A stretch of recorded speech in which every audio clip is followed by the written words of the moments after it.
10 জন তৃণমূল কর্মী খুন হয়েছে। পাড়ায় পাড়ায় যে সমাধানের কথা বলা হচ্ছে 10 লক্ষ টাকা, সেই 10 লক্ষ টাকার জন্যই খুন হচ্ছে। গতকাল যে খুন হয়েছে তার পরিবারের লোকই তো বলছে তাকে সরিয়ে দেওয়া হয়েছে এই টাকাটা পাওয়ার জন্য। সুতরাং মমতা ব্যানার্জি, আপনি আপনার মন্ত্রীদের এই দায়িত্বে দিন।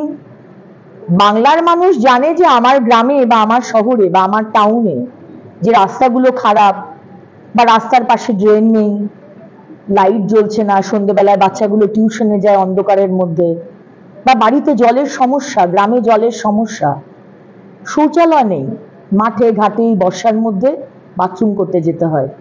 এর সমাধান কিন্তু আপনার পাড়ায় পাড়ায় সমাধান দেবে না।